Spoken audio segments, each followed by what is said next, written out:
ধৈর্য কেমন দামি সম্পদ আল্লাহ রাব্বুল আলামিন পবিত্র কোরআনে জানায়া দেন, ইন্নামা ইউওয়াফাস সাবিরুনা আজরাহুম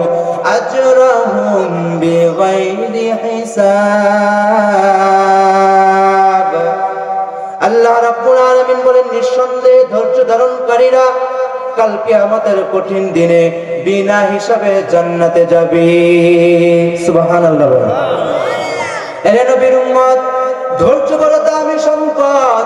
ধৈর্য কেমন দামি সম্পদ, কারণ ধৈর্য ধারণ করেছেন পয়গম্বর আলাইহিস সালাতু ওয়াস সালামরা, ঠিক কিনা বলেন? এরে নবীর উম্মতের দল, ধৈর্য ধারণ করেছেন পয়গম্বর আইয়ুব আলাইহিস সালাম, ধৈর্য ধারণ করেছেন পয়গম্বর ইব্রাহিম আলাইহিস সালাম ও তার সন্তান ইসমাঈল আলাইহিস সালাম। এরে নবীর উম্মত, আইয়ুব আলাইহিস সালাম কি পরিমাণ ধৈর্য ধারণ করেছে। এরে নবীর উম্মত, তাফসীরের কিতাবের মধ্যে আছে পয়গম্বর আইয়ুব আলাইহিস সালাতু ওয়াস সালামের ক্ষমতার অভাব ছিল না, রাজত্ব ছিল, বিশাল ক্ষমতা ছিল, বাড়ি গাড়ি ছিল, সুন্দর চেহারা ছিল।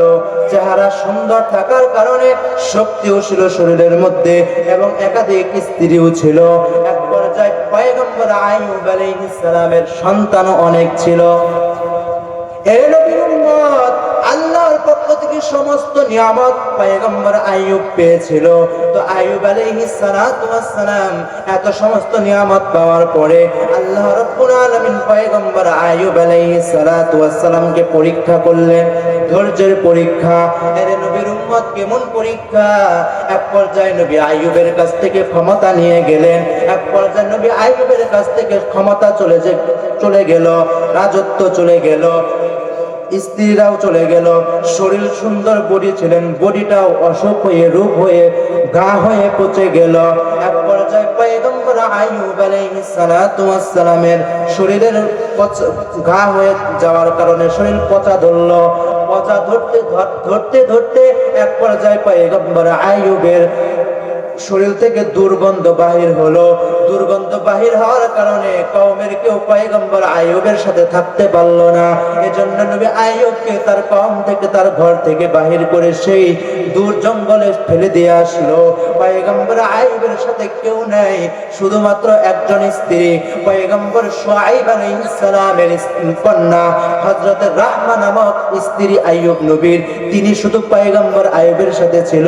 তাছাড়া দুনিয়ার সব আইয়ুবের কাছ থেকে আলাদা হয়ে গেল।